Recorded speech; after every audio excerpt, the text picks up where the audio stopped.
ओम नमस्तश्यै नमस्तश्यै पधारित पुष्पंजलि हिमांशु पठोदया हरिचर्च सर्वदंग मोहम्मदा। ओम शांति नमो नमः।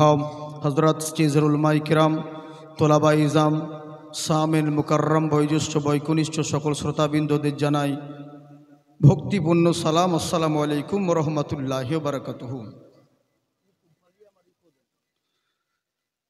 हमदो सना सही मोहन रब्बुल इज्जतेर जन्य जिनी परम करुणामय यहदाहुल शरीक खालिक मालिक जिनी कुल जहानेर सृष्टिकर्ता रिजिकदाता पालनकर्ता जे आल्लाह दया करी माया करी नानान व्यतिव्यस्ततार मध्य थेके बाछाई करी आमादेरके यहन महफिले आसार बसार शोनार तौफिक दान करेछेन तिनार निकटे शुक्रिया जानाई बोली आलহামদুলিল্লাহ।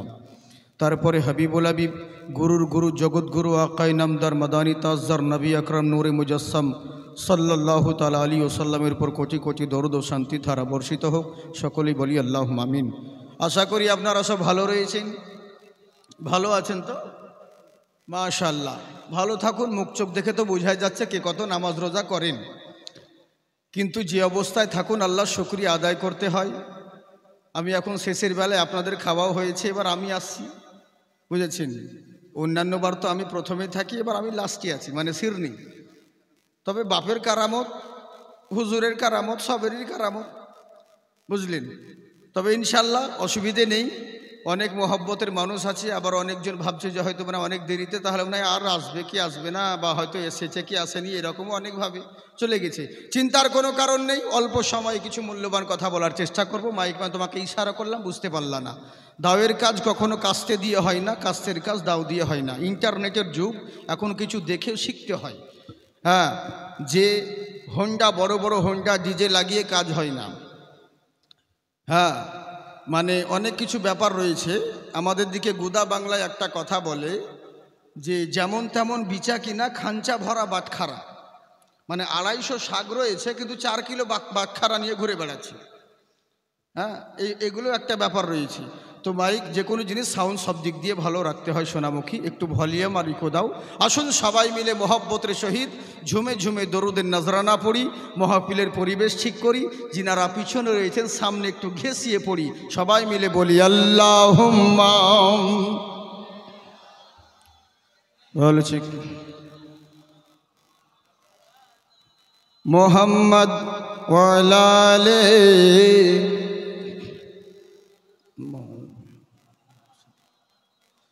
कि चांदनी ने चांद से कहा आ गए हुजूर आ गए हुजूर आ गए। मोहब्बत के साथ बोलिए सुभान अल्लाह। कि चांदनी ने चांद से कहा आ गए हुजूर आ गए हुजूर आ गए। मोहब्बते बोलें सुभान अल्लाह। कि चांदनी ने चांद से कहा आ गए हुजूर आ गए। चांदनी ने चांद से कहा आ गए हुजूर आ गए। कि झूम गाओ बोलो मरहबा, झूम गाओ बोलो मरहबा। आ गए हुजूर आ गए हुजूर आ गए। आमार आल्लाह रब्बुल आलामीन बोले बाন্দা শোনো, আসমানের নিচে জমিনের বুকে তোমাদের বসবাস রয়েছে। পৃথিবীর বুকে যত সৃষ্টি তত রকম মাযহাব রয়েছে। আজকে মৌলভী হোক আর মাওলানা, মুয়াজ্জিন হোক আর মুতাআল্লি, মুক্তাদি হোক আর মুসল্লি, নামাজি হোক আর বেনামাজি, হাজি হোক আর গাজী হোক, মাতাল হোক আর বেতাল হোক, বক্তা হোক আর শ্রোতা হোক, প্রত্যেক মানুষের একটা জিনিস পছন্দ। দুনিয়ার বুকে যত মানুষ রয়েছে সবাই চায় আমি কামিয়াব কামিয়াব কেমন করে হব, লাভবান কেমন করে হব, সারা দিন রাত্রি মেহনত করে ওকে জিজ্ঞেস করলে বলবে মৌলানা আমি জিন্দেগিতে লাভবান হওয়ার জন্য দৌড়ে বেড়াই, বোম্বাইয়ে থাকে কেউ সৌদিয়াতে থাকে, জিজ্ঞেস করলে বলবে হুজুর আমি লাইফে কামিয়াব করতে চাই। আজকাল মানুষ ভেবে নিয়েছে বিশাল বড় দালান বাড়ি করে নিলাম মানে আমি কামিয়াব হয়ে গেলাম, কেউ ভাবে ভালো ঘরে মেয়ের সম্বন্ধ দিলাম মানে আমি কামিয়াব হয়ে গেলাম, কেউ ভাবছে ভালো জায়গায় চাকরি পেয়ে গেলাম মানে লাভবান হয়ে গেলাম, আমি সাকসেস হয়ে গেলাম, কেউ ভাবে হয়তো বিশাল বড় 3 মঞ্জিলা বিল্ডিং করে নিলাম মানে আমি লাভবান হয়ে গেলাম, সাকসেস হয়ে গেলাম।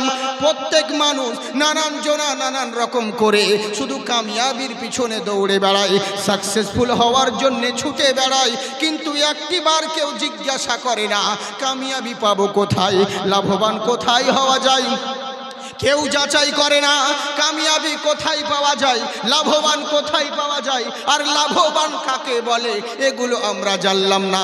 একবার আল্লাহকে জিজ্ঞাসা করো, ও গো রব্বুল আলামিন ইয়া আকরামাল আকরামিন, মাবুদ আল্লাহ তুমি বলো লাভবান কাকে বলে, আল্লাহ তুমি বলো কামিয়াব কাকে বলে, আল্লাহ তুমি বলো সাকসেসফুল কাকে বলে। আল্লাহ রব্বুল আলামিন বলছে বান্দারে ধন দৌলত টাকা পয়সার নাম লাভবান নয়, সম্পদ অর্থ উপার্জন করলে একে কামিয়াবি বলে না, রুতবা সম্মান মর্যাদা পেলে একে কামিয়াবি বলে না, তাহলে আল্লাহ তুমি বলো কামিয়াবি কাকে বলে। আমার আল্লাহ বলে বান্দা শোনো, ধন দৌলত হয়ে গেলে নিজেকে কামিয়াব মনে করছো এটা তোমার ভুল ধারণা।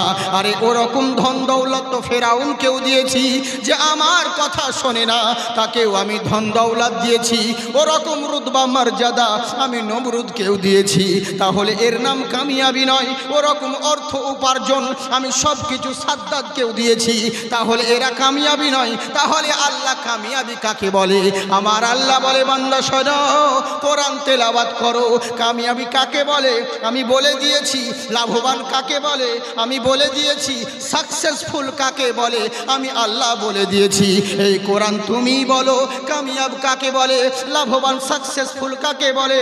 তখন কোরআন বলে শোনো, ফামান তাবিয়া হুদায়া, জেনে রাখো প্রকৃত যারাই লাভবান আর কামিয়াব হলো তারা যারা হেদায়াত পেয়ে গেল, যারা হেদায়াত পেয়ে গেল তারাই কামিয়াব হয়ে গেল, লাভবান হয়ে গেল। আমার কথা বুঝতে পারছেন আপনারা? বুঝতে পারছেন? মাইক আসলে ব্যাপারটা কি জানেন তো, কিছু কিছু জিনিস আমাদের বক্তব্য সব কিছু তো হয় না, আপনাকে দেখিয়ে দিচ্ছি।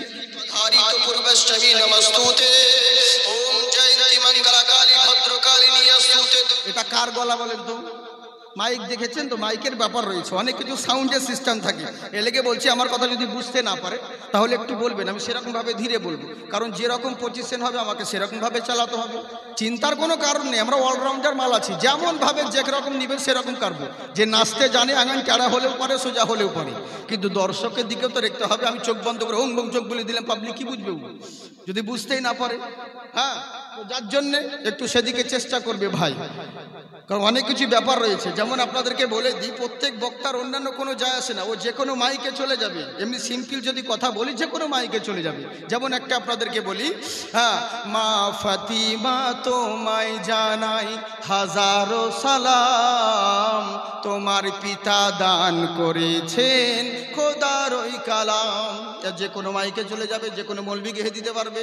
আবার আর এক রকম আছে, মা ফাতিমা তোমায় জানাই হাজারো সালাম, তোমার পিতা দান করেছেন খোদার ওই কালাম। এটা একরকম, কিন্তু আমার বলার একটু উচ্চ স্বর লাগে, এরই লাগে মা ফাতিমা তোমায় জানাই হাজারো সালাম, তোমার পিতা দান করেছেন খোদার ওই কালাম। সুবহানাল্লাহ বলেন তো, বুঝলেন তো? সব মাইকে চলে না, এরই লেগে ইশারা দিলাম, বুঝতে পারলাম তো? কথাটা হচ্ছে কি, কামিয়াবি কাকে বলে, লাভবান কাকে বলে আমরা বুঝতে পারলাম। ফামান তাবিয়া হুদায়া, যারা হেদায়েত পেয়ে গেল তারাই প্রকৃত কামিয়াব হয়ে গেল। এবার আপনাদেরকে বলি, হেদায়েতের মালিক কে বলেন? আল্লাহ। কিন্তু হেদায়েতের মালিক আল্লাহ বলে আপনি বাড়িতে বসে থাকবেন মনে করছেন?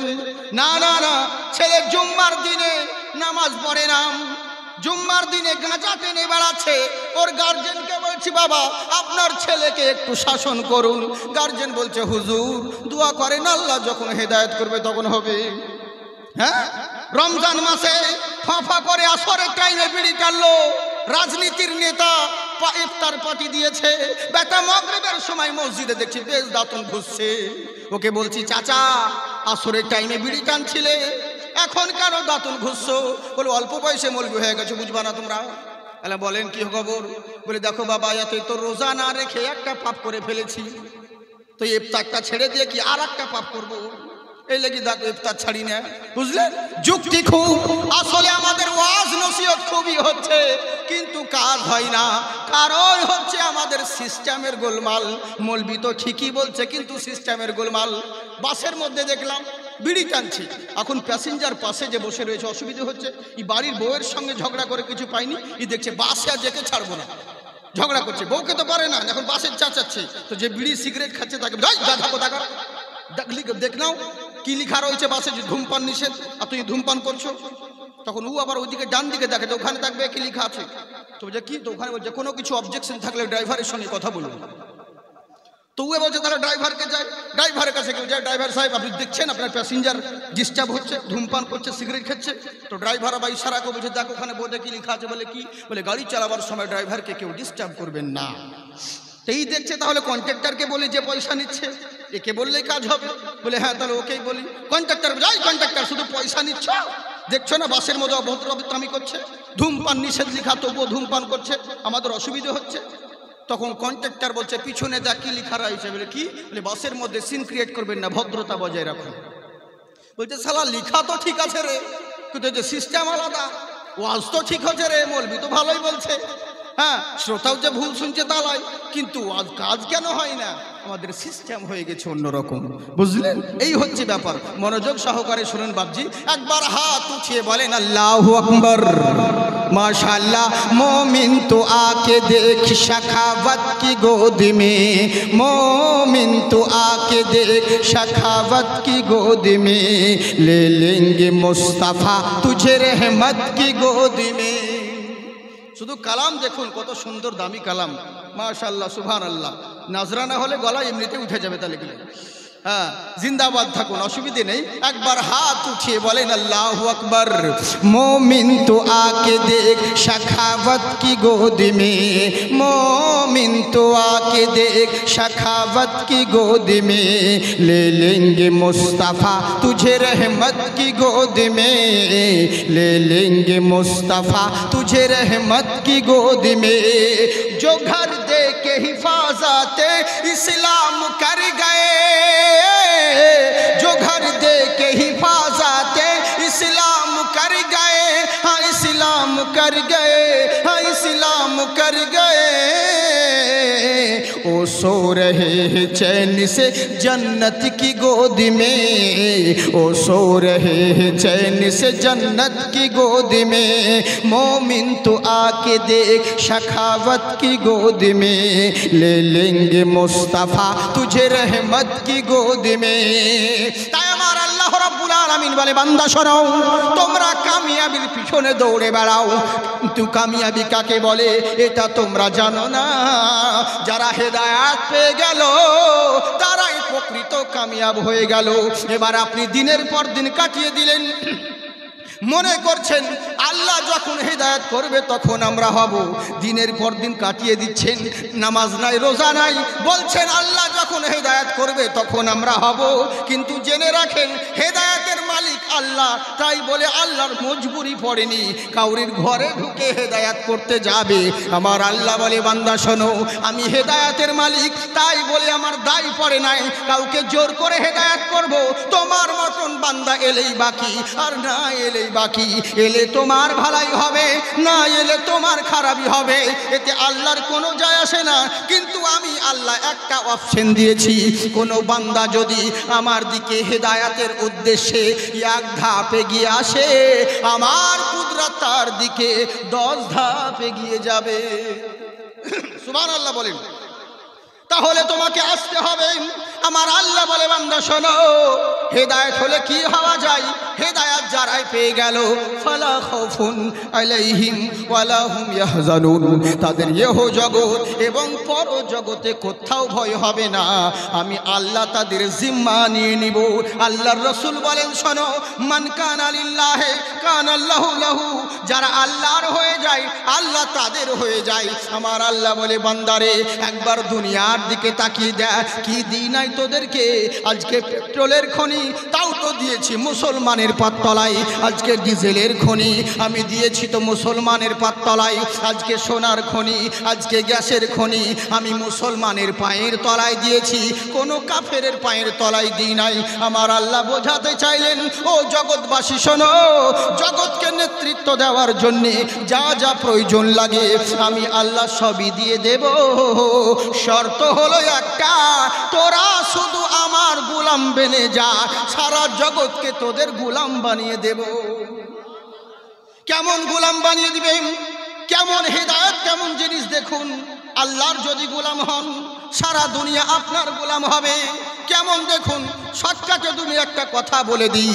আমার হযরতে উমর ফারুক রাদিয়াল্লাহু তাআলা আনহু, নবী মুস্তাফা পর্দা নেওয়ার পরে সিদ্দিকে আকবর গদিতে বসলেন, উনার পরে হযরতে উমর ফারুক রাদিয়াল্লাহু তাআলা আনহু মাসনাদে বসলেন। এবার শাম দেশ থেকে চিঠি পাঠালেন, ওগো আমিরাল মুমিনিন আমাদের কথা শুনুন, আমাদের দেশের যে একটা নেতা ছিল, আমাদের গভর্নর যে ছিল, সে তো দুনিয়া থেকে বিদায় নিয়ে নিয়েছে, এখন তার পোস্টটা খালি রয়েছে।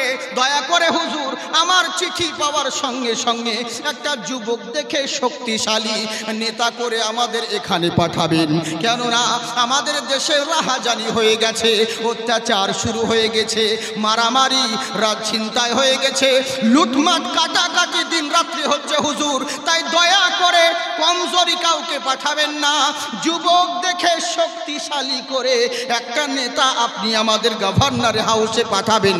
হযরতে উমর ফারুক চিঠি পেলেন, সঙ্গে সঙ্গে উনিও উত্তর লিখে দিলেন, ওগো শামবাসী শোনো, টেনশন করিও না, আগামী জুম্মার দিনে আমার মদিনা থেকে তোমাদের কাছে একটা ঠিক নেতা চলে যাবে, চিন্তা করিও না, ঠিক চলে যাবে।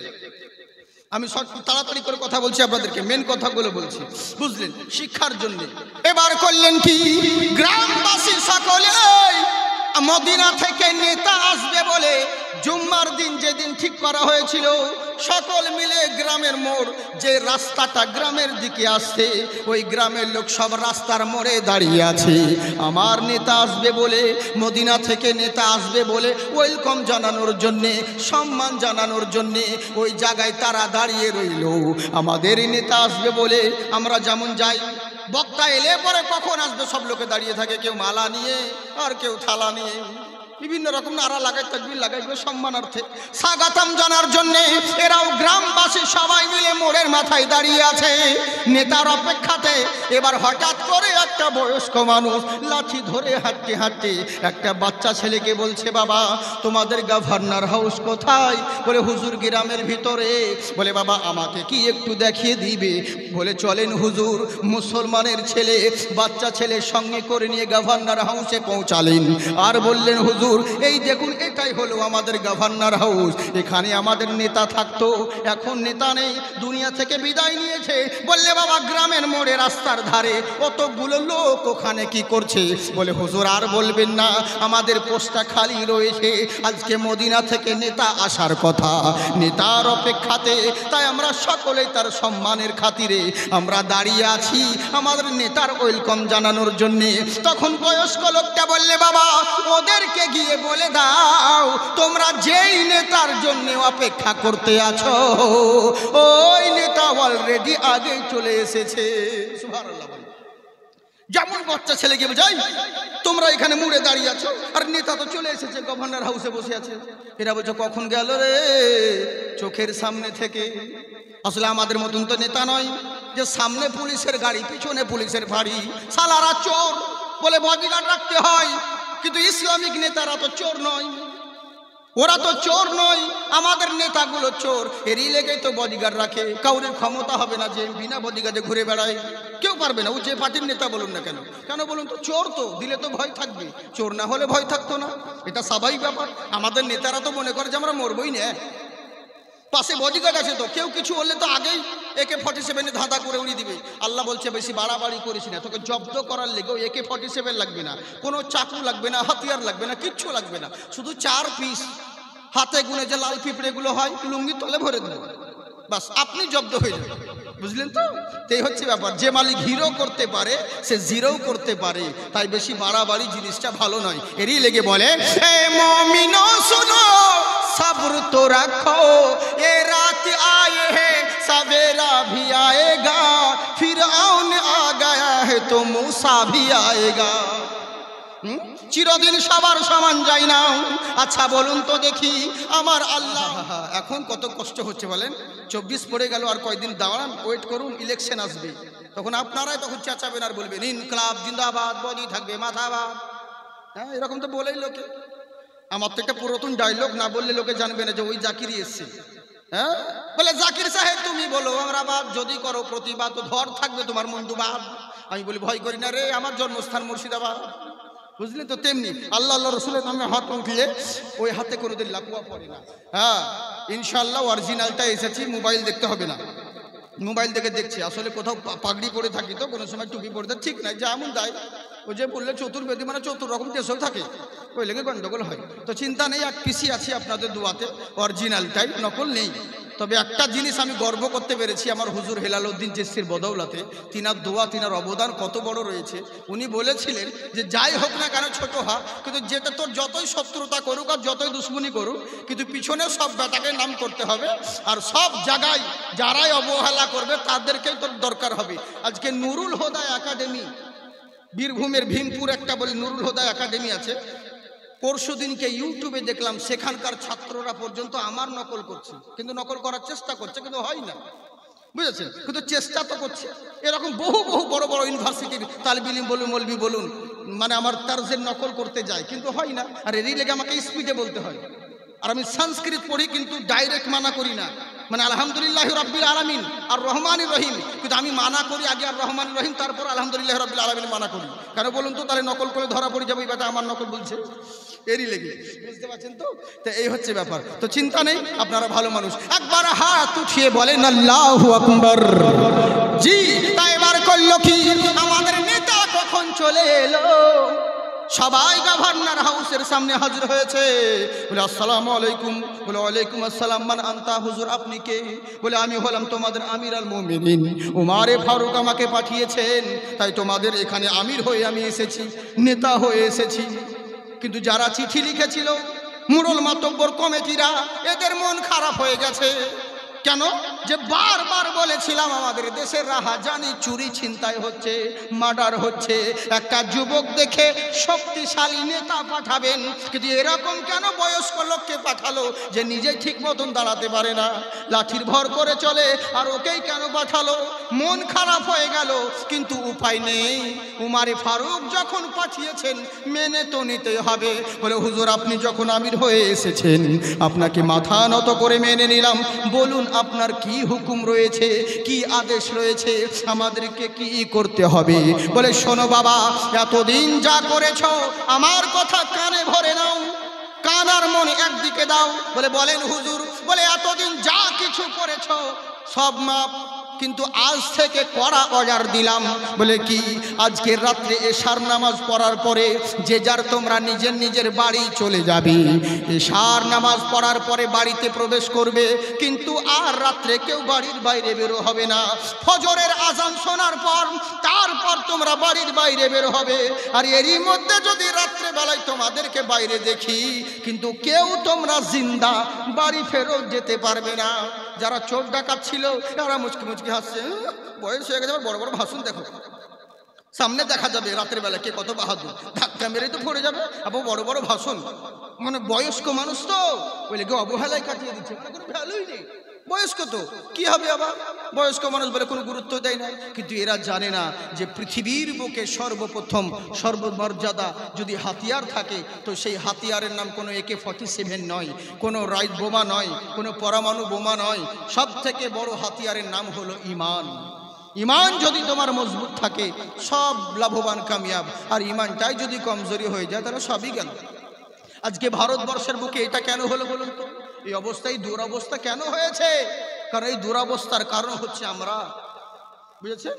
কারণ আমরাই তো সঠিক আসল মুসলমান নই, শুধু নামকে ওয়াস্তে মুসলমান হয়ে গেছি, কাজের কাজ কিছুই করলাম না। একটা মুসলমানের ছেলেকে জিজ্ঞাসা করেন তো, কোনো ভালো জিনিস জানে না, দোয়া জানে না, নিয়াত জানে না, জুম্মার দিন মিসকল মারতে যায় তাও তো নিয়াত জানে না, ও যে মাটি দিবে তাও নিয়াত দোয়া জানে না, তাহলে কি জানে বলেন? অথচ এই মুসলমান ছেলেকে জিজ্ঞাসা করেন একটা গান বলতো ভাই, 1 টাকা নয় 100টা গান বলে দিবে। হ্যাঁ, আরে ছোট ছেলে গাড়িতে চাপা দিয়েছে, ছোট ছেলেকে বলছে গান জানিস বাবু? বলে হ্যাঁ, চালা গান। বলে সানসানা সাই সাই হো রহিতি খেত মে, বুঝলে? মানে ওদিকে চালাচ্ছে, গান ভালো জানে। মুসলমানের ছেলে যদি বলে একটা গজল বল বাবু, ও জানি না, গজল জানে না। ওর ছেলেকে কি বলবো? বুড়োগুলোই 80 বছর হয়ে গেল নামাজ পড়ছে, ই বেটার আর নামাজে ঠিক মতন এখনো নিয়ম কানুন জানে না। আপনাদেরকে সবাইকে বলছি না, কিন্তু অনেক আছে, 100-র মধ্যে 80% মুসল্লি নামাজের কোনো নিয়ম কানুন জানে না, মশলা মশল শিখেও না। কেউ একবারও জিজ্ঞাসা করে না মৌলানাকে, হুজুর এটা কি হবে, ওটা কি হবে? হ্যাঁ গো, ইমাম সাহেব মাগরিবের সময় গিয়েছে বাড়ি, মাগরিবে আসতে বাড়ি আসতে মসজিদ আসতে রাস্তায় জ্যামে ফেসে গিয়েছে কোমরপুরে। ওর মসজিদের জাম আজান হয়ে গেছে, রাস্তায় দেখছে জামাত আর পাবো না, সেক্রেটারি, ক্যাশিয়ার আর সভাপতি 3 জনাই মসজিদে আছে। ও বলছে মৌলভী তো আর এলো না, দেরি হয়ে গেল, তো চলো নামাজটা পড়াও। সেক্রেটারি ভাই তুমি যাও, বলে না যাবো না। বলে যাও তুমি, সেক্রেটারি তুমি যাও। বয়স্ক মানুষ বলে না, আল্লাহর কিরে আমার একটা সূরা মুখস্থ আছে, পারবো না। বলে সভাপতি তাহলে তুমি যাও। না ভাই আসর হলে পড়তাম, কিন্তু মাগরিবে নামাজ পড়াতে পারবো না। মানে আসর হলে চালিয়ে দিত, আর মাগরিবে পারবে না। তো ক্যাশিয়ার তাহলে তুমি যাও।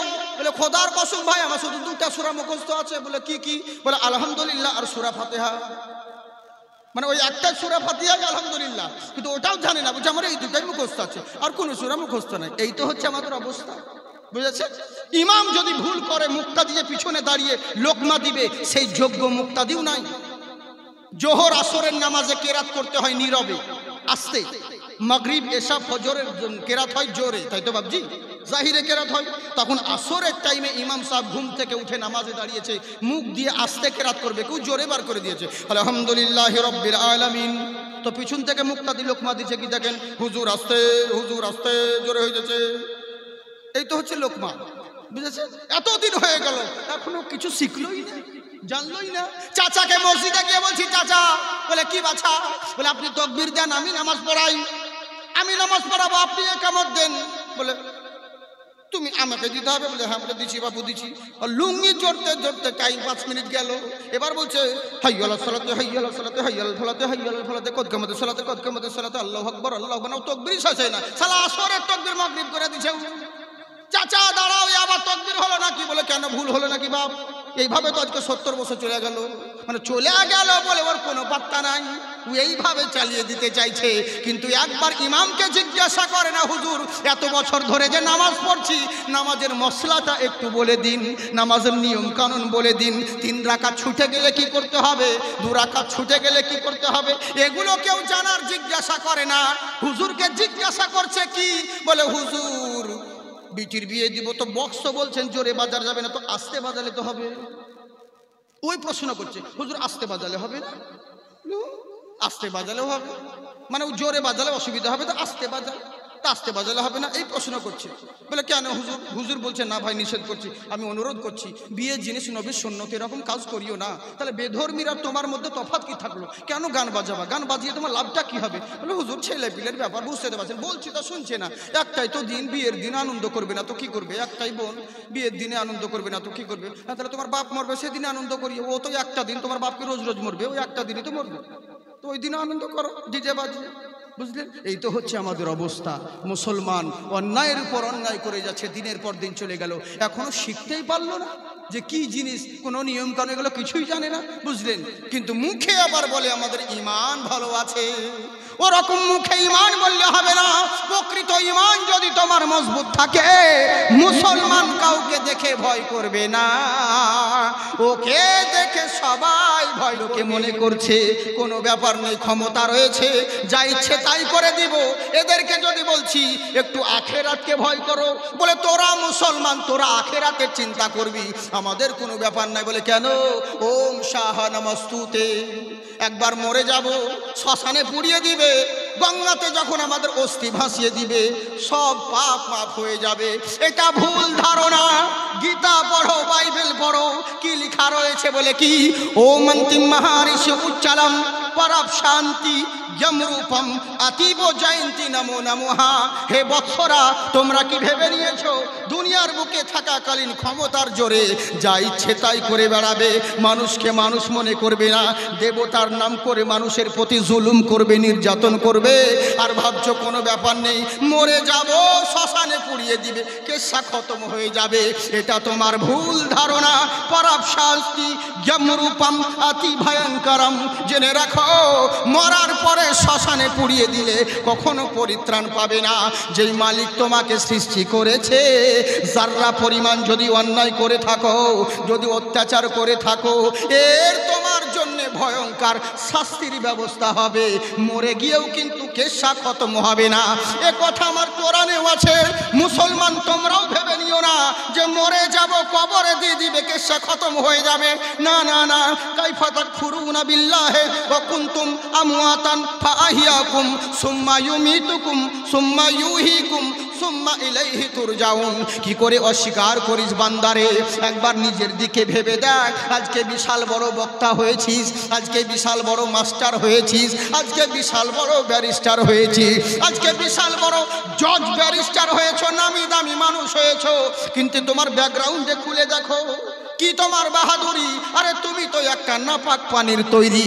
তোমার শেষ হবে পচা মাটি দিয়ে। তোমার অহংকারের কোনো উপায় নেই। তাই বান্দা শোনো, তোমার নাম ছিল না, ঠিকানা ছিল না, পরিচয় ছিল না। যেই বাপের অরুষে জন্ম নিয়েছো, ওই বাবাও তোমাকে জানতো না। যেই মায়ের গর্ভে জন্ম নিয়েছো, ওই মাও তোমাকে চিনতো না। জেনে রাখো, তোমার কোনো অস্তিত্বই ছিল না, পরিচয় ছিল না। আমি আল্লাহ ওয়া কুনতুম আমওয়াতান, তুমি মৃত ছিলে, কেউ জানতো না। ফাআহইয়াকুম, আমি আল্লাহ জীবিত করেছি, আর জীবিত করে আমার জীবন পেয়ে যা ইচ্ছে তাই করে বেড়াচ্ছ। মনে করছো এইভাবেই জিন্দেগি কেটে যাবে। এটা তোমার ভুল ধারণা। যে মালিক তোমাকে জীবন দান করেছে, এই জীবন নিয়ে ছিনিমিনি করিও না। সুম্মা ইউমীতুকুম, এটা শেষ জীবন নয়, এরপরে আর একটা জীবন রয়েছে, যার নাম হলো মৃত্যু। তোমাকে মৃত্যু বরণ করতে হবে। তুমি কি ভেবে নিয়েছো আমি মরে যাব, লোকে জানাজা পড়ে খাটিয়াতে নিয়ে গিয়ে আমাকে মাটিতে দাফন করে দিবে, কবর দিয়ে দিবে, কেসা খতম হয়ে যাবে? না না না। সুম্মা ইউহয়িকুম, আমি আল্লাহ আবার জীবিত করব, আর জীবিত করে যেখানকার খুশি সেখানে ছেড়ে দেব না। সুম্মা ইলাইহি তুরজাউন, তোমাকে চূড়ান্ত সিদ্ধান্তের জন্য খোদার কাঠগড়ায় হাজির হতে হবে। খোদার কাঠগড়ায় হাজির হতে হবে। তাই যা ইচ্ছে তাই করে বেড়াও না। দুনিয়ার বুক থেকে একদিন তোমাকে যেতে হবে। তাহলে কি করব বলো? বলে কি করতে হবে শোনো। দুনিয়ার বুকে আর আখেরাতে বেঁচে থাকাকালীন এবং মরার পরে যদি মনে করো লাভবান আর কামিয়াবি হব, নিজের মন মতন চলিও না। ও অন্তিম মহারিষি, ওই যে মহান ঋষি তোমাদের নিকটে আবির্ভাব হয়েছে, ওই মহান নবীর আদর্শকে যদি ফলো করতে পারো, তোমরাই লাভবান হবে, তোমরাই কামিয়াবি হবে। বলে কেমন করে কামিয়াবি হব? ও তো মুসলমানের নবী। আরে এটা তোমাদের ভুল ধারণা। বলে কেমন করে? ওম জগদ্ধাত্রী মহিমা সুদামাহে ওমকার কারুলামা। পৃথিবীর বুকে তুমি কি ভেবে নিয়েছো ওই মহান স্রষ্টার মহান নবী উনি কি শুধু মুসলমানের? আরে না না না। পৃথিবীর সমগ্র সৃষ্টির জন্য যেমন রব হলেন মহান আল্লাহ, তেমনি সমগ্র সৃষ্টি জগতের জন্য রহমত হলেন আমার রাসূলুল্লাহ। বলেন সুবহানাল্লাহ। আমার কথা বুঝতে পারছেন আপনারা? অসুবিধা হয় না তো? বলবো না ছেড়ে দেবো? সত্যি বলছেন? কারা কারা শুনবেন না হাত উঠান। ও শুনবেন না? হ্যাঁ, এই দেখুন, একেই বলে জোশে পড়ে হুঁশ খায়। সুবহানাল্লাহ বলতে গিয়ে তুফানাল্লাহ বেরিয়ে যায়। হ্যাঁ, মানে আপনারা তো নেটে শুনেছেন, আমি বলে থাকি বাংলাদেশের মতন হয়েছে হাল। বাংলাদেশের মতো শ্রোতা আমি জীবনে দেখিনি। মানে এত শ্রোতা, এত বুদ্ধিমান বক্তা স্টেজে উঠে বলছে, বুঝেছেন, আপনাদের এখানে আসছিলাম, আমার গাড়িতে কুত্তায় মুতা দিল। পাবলিক বলছে ঠিক, বুঝলে? বক্তা উঠে বলছে কেউ বেগুন খাবেন না, বেগুনে অ্যালার্জি আছে, চুলকানি আছে, বেগুন কেউ খাবেন না। পাবলিককে জিজ্ঞাসা করে বলেন ঠিক কিনা, পাবলিক বলছে ঠিক। ওর পরে প্রধান বক্তা উঠেছে স্টেজে, বলছে বাবা বেগুন যার মধ্যে আছে অগণিত গুণ, বেগুন ভিটামিন আছে, খাওয়া যায়, যাচ্ছে উপকার আছে, খেতে হবে, বলেন ঠিক কিনা। পাবলিক বলছে ঠিক, সারা সবই ঠিক, বুঝলেন? একে বলে তালকানা, জোশে পড়ে হুঁশ খেয়ে যায়। তো এরকম হচ্ছে বাংলাদেশি মানুষ। তো ওরকম আপনারা হয় না, সোনামুখী আপনারা ভালো মানুষ, ইন্ডিয়ার মানুষ, ওরকম করলে হয়? হ্যাঁ, ওটা জোশে পড়ে হয়ে যায়। একটু ভালো করে শুনুন, আপনারা ভালো মানুষ আর আমরা সর্বশ্রেষ্ঠ মানুষ, যেহেতু আমরা আশরাফুল মখলুকা, শুধু জুতো চুরি করি তাই, বাকি আমরা ভালো মানুষ, আমাদের মতন কেউ হবে? হাত উঠিয়ে বলেন আল্লাহু আকবার। তাই বলছে শোনো, ওই মহান নবী হলেন সকলের জন্যে। বলে কেমন করে? ওই মহান নবীর আদর্শকে যদি মানতে পারো, বলে ওনাকে মানবো না, অন্য নবীকে মানবো। বলে না না না, তুমি কি ভেবে নিয়েছো যে অন্য দেবতাকে ফলো করবো তাহলেই হবে? এটা তোমার ভুল ধারণা। যাকেই তুমি ফলো করো আর যাকেই তুমি রোল মডেল বানাও, প্রত্যেকের ব্যাকগ্রাউন্ড খুলে দেখো, প্রত্যেকের মধ্যে কিছু না কিছু কমতি হয়েছে। আজকে জাকির বিশাল বড় বক্তা হতে পারে, ওর ব্যাকগ্রাউন্ড খুলে দেখো কোন তালবিলিবার মাথায় মেরে ওর মুড়ি কেটে খেয়ে নিয়েছিল। হ্যাঁ, আজকে যে বিশাল বড় জজ হয়েছে, ব্যারিস্টার হয়েছে, ওর ছোটকার ইতিহাস বাগমাকে জিজ্ঞাসা করো, পাড়ার লোককে জিজ্ঞাসা করো, দেখো কার মাথায় ঢিল মেরে মাথা ফাটিয়ে দিয়েছিল। আজকে যে ডক্টর হয়েছে, তারও ছোটকার ইতিহাস পড়ে দেখো, জোরজবস্তি বাপের টাকা চুরি করে নিয়ে পালাল ছিল। প্রত্যেকের ব্যাকগ্রাউন্ড ফ্ল্যাশব্যাকে একটা কমতি রয়েছে, ভুল রয়েছে, কিন্তু আমার নবী মুস্তাফার চরিত্রে কোনো দাগ নেই, কোনো কমতি নেই, কোনো খামতি নেই। বলে কেমন করে মানবো? আচ্ছা বলো তো বান্দা, সব থেকে আশ্চর্যের বিষয় ওটা নয় যে 1 মিনিটে 100 কিলোমিটার হেঁটে যাওয়া, সব থেকে আশ্চর্য ওটা নয় যে পানির উপরে রেল চালিয়ে দেওয়া, সব থেকে আশ্চর্যের বিষয় হলো ওটা যে আব্দুল্লাহর বেটা নবী মুস্তাফা 63 বছর জাহেরে জিন্দেগি কাটিয়েছিলেন ওই মূর্খ জাহেলদের সঙ্গে, কিন্তু মুখ থেকে কোনোদিন একটা ফাহেসা কথা বের করেন নাই। এটাই হলো সব থেকে আশ্চর্যের বিষয়, বুঝলেন? ওই নবীকে যদি মানো তাহলে তোমরা কামিয়াবি হবে, লাভবান হবে। নবীকে যদি ফলো করতে পারো সব জায়গায় লাভবান হবে। নবীকে মানলে কি হয়ে যাবে জেনে রাখো, নবীকে মানলে তোমরা কামিয়াব হবে, নবীকে মানলে পরেই তোমরা হেদায়াত হবে। আর যদি নবীর গোলাম হয়ে যাও, সারা জগৎ তোমাদের গোলাম হয়ে যাবে। তাই কেমন গোলাম? যেই গোলামের আদর্শ সারা জগৎ আলোচনা করবে, তাদের চর্চা করবে। তাই তো আমার নবীর গোলাম কখন চলে এসেছে এরা পাত্তাই পায়নি। তাই তো গ্রামের লোক বলছে কখন নেতা চলে গেল রে, আমরা তো খবর পেলাম না। যাই দেখি গভর্নর হাউসে আমাদের নেতা কেমন এসেছে। এখান থেকে বলছিলাম মনে হয়, বলবো না, ছেড়ে দেবো, 12টা বাজে গেল। আমি জবরদস্তি বলি না, তো লেগে বলছি, আপনাদেরকে জিজ্ঞাসা করছি, বলবো কতক্ষণ বলবো? সারা রাত? হ্যাঁ, বাবার মাল তো, জি জি জি, আর বাবারই মাল। সে হেলাল বাবা যখন হেলাল বাবারই তো মাল, ঘরেরই তো জিনিস, অসুবিধে নেই, চিন্তা নেই, ইনশাল্লাহ। আপনারা খুব ভালো মানুষ গো। হ্যাঁ, তবে অতক্ষণ বিরক্ত করব না। আমার পরে কেন বলেন তো, স্টেজের মেন জিনিস এখনো বাকি আছে। এত টাকা খরচা, জলসা, ওয়াজ, নসিহত, সমস্ত বড় বড় আলিমগণ বক্তব্য রেখে গেলেন এই মঞ্চে, কিন্তু এখনো মেন জিনিস বাকি আছে। কি বলেন তো? আখেরি মুনাজাত, শেষ দোয়া এখনো বাকি আছে। অতএব যেই জলসার মেন জিনিস হলো শেষ দোয়া। বডি ছাড়া, মাথা ছাড়া যেমন বডির কোনো দাম নেই, তো তেমনি দোয়া, আখেরি মুনাজাত যদি না করলেন তাহলে সবই গেল। ওটাই তো মেন, আসল জিনিস তো বাকি আছে। শেষ দোয়া নিয়ে যাবেন। আপনাকে বলেই দিই, মাথা ছাড়া বডির কোনো দাম হয় না। হ্যাঁ গো, কালুপুরের কালু বাংলাদেশের, ও গিয়েছে বাইরে, সৌদি, বোম্বাই গিয়েছে, কালো ব্লেজার পরে, কোট পরে, বাড়ি থেকে বেরিয়ে গেছে, ওর হাতে ছোট্ট ফোন ছিল। বাস, রাস্তায় অ্যাক্সিডেন্ট হয়েছে, একটা ড্রেনে লাশ পড়ে গেছে। ক্রেন থেকে যখন লাশকে উঠানো হলো, দেখছে লাশের বডি, কিন্তু বডির মাথা নেই, মাথা অর্ধেক হয়ে গেছে। সবাই এনে বললো তাহলে কার বডি, এটা কি করে চিনবো কোন লাশ? এবার যখন পোশাক আশাক দেখে দেখলো যে রে, তো আমাদের কালু, এই পোশাক পরে তো বাড়ি থেকে বেরিয়েছিল কালু। বুঝলেন? বডিটা দেখে যখন চিনতে পেরেছে যে হ্যাঁ এটাই হচ্ছে আমাদের কালু। মোবাইল হয়তো নেই, মোবাইল হয়তো ড্রেনে পড়ে গেছে হয়তো ওখানে। বাড়িতে নিয়ে আসা হলো, জানাজা পড়ে দাফন কাফন সব কিছুই হলো, বুঝেছেন? যেদিন কালুর 40 হবে সেদিন কালু বাড়ি ঢুকছে, সেদিন কালু বাড়ি আসছে। যেমন কালু বউকে সামনে যাবা, বউ ছুটে বলেছে মা ভূত এসেছে, শাশুড়ির কাছে লুকাচ্ছে মা তোমার বেটার মতন। বলে সত্যি তো, বস্তা খুলে এই করছে। মেয়ে ছেলে ভাই বলে কি করছো তোমরা এরকম করে করছো? বলে কে বাবা তুমি? বলে আমি কালু। বলে কালু? বলে হ্যাঁ। বলে বেটা এতদিন কোথায় ছিলে? বলে আর বলিও না, সৌদি যে ছিলাম তো সালা চিটিং বাজে এজেন্টের পাল্লায় পড়েছিলাম, আমাকে বোম্বাই রেখে দিয়েছিল এতদিন ধরে, 30 দিন। এলাকা আর আমার যাওয়া হলো না। বলেছিল আমাকে হসপিটালের কাজ দিব, শালা গরু চড়ার কাজ দিয়েছে ভিজাতে, চিঠা দিয়েছে, এলাকে পালিয়ে এসছি। বলে বাবা মোবাইল? বলে মোবাইলটা খারাপ হয়ে গেছে, ওগুলোকে ফোন লাগে না। বলে আল্লাহ কাকে দাফন করলাম বেটা, কয়দিন আগে কে মরলো? বলে কে বললো? বলে তুমি মরনি। বলে না। বলে কি করে জানলো? তুমি তোমার নিজের ছেলে চিনতে পারোনি? বলে কি করে চিনবো বেটা, লাশের মাথা ছিল না, শুধু পোশাক দেখে চিনেছি। চিন্তা করেন মাথা না থাকলে কি অবস্থা হয়, মাথা না থাকলে বডির কোনো দাম নাই ভাই। তেমনি দোয়া যদি না করেন জালসা শোনার কোনো মূল্য নাই। এলাকে শেষ দোয়া নিয়ে যাবেন তো?